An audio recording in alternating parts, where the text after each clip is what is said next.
Northern area کی خوبصورتی کے پیچھے کچھ ایسے راز دفن ہیں جنہیں وہاں کے مقامی لوگ بھی بتانے سے گھبراتے ہیں۔ یہ واقعہ 2014 کی ایک ایسی ٹھنڈی اور تاریک رات کا ہے جس نے اسلام آباد سے آنے والے 3 دوستوں کی زندگیاں ہمیشہ کے لیے بدل ڈالیں۔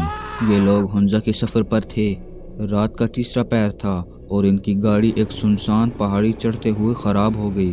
انجن سے دھواں نکل رہا تھا، چاروں طرف گھپ اندھیرا اور ایسی موت جیسی خاموشی کہ انسان کو اپنی سانس کی آواز بھی پہاڑوں سے ٹکراتی ہوئی محسوس ہوئی۔ اچانک اس خاموشی میں کسی کی بھاری قدموں کی آواز آئی۔ کوئی اس خوفناک چڑھائی سے نیچے اتر رہا تھا۔ ان دوستوں نے اپنی ٹارچ آن کی تو سامنے ایک عجیب حلیے والے شخص کو کھڑا پایا۔ اس کی آواز عجیب تھی۔ ہکلاتے ہوئے اس نے کہا، میرا گھر اوپر پہاڑ پر ہے، رات وہاں گزار لو۔ وہاں اکیلے رکنے کا مطلب موت تھا، اس لیے وہ 3 دوست اس شخص کے پیچھے چلنے لگے۔ پہاڑی کی چوٹی پر پتھروں سے بنا ایک بہت پرانا اور ویران گھر تھا۔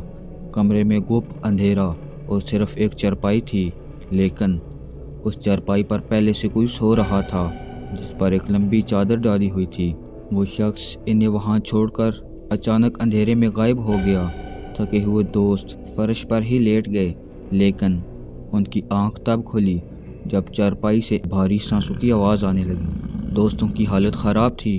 انہوں نے ڈر کے مارے اپنی آنکھیں آدھی بند کر لیں، لیکن جو انہوں نے دیکھا وہ ان کے وہم و گمان سے بھی باہر تھا۔ چارپائی پر لیٹا ہوا وجود اچانک اٹھ کر بیٹھ گیا اور جب وہ کھڑا ہوا تو اس کی لمبائی اتنی تھی کہ اس کا سر چھت کی لکڑیوں سے ٹکرا رہا تھا۔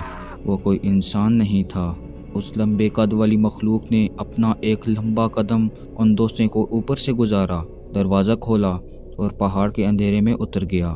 انہوں نے فوراً دروازہ اندر سے لاک کر لیا اور ایک دوسرے کے ساتھ دب کر بیٹھ گئے۔ تھوڑی دیر بعد انہیں بالکل اپنے چھت پر کسی کے بھاری قدموں سے چلنے کی آواز اور کوئی چیز کھودنے کی آواز آنے لگی۔ وہ مخلوق اب ان کے سر پر تھی۔ صبح ہوتے ہی وہ مقامی شخص واپس آیا۔ اس کے چہرے پر کوئی حیرانگی نہیں تھی۔ اس نے ان کی گھبراہٹ دیکھ کر صرف اتنا کہا، میں بتانا بھول گیا تھا، ان پہاڑوں میں ایسی مخلوقات کا بسیرا ہے، آپ کو آنے سے پہلے ان سے اجازت مانگنی چاہیے تھی۔ تو دوستو، اگر آپ بھی کبھی ان راستوں پر اکیلے پھنس جائیں تو یاد رکھیے گا، وہاں کچھ ایسی چیزیں ہیں جو اندھیرے میں آپ کو دیکھ رہی ہوتی ہیں۔ تو یہ تھی ایک سچی کہانی۔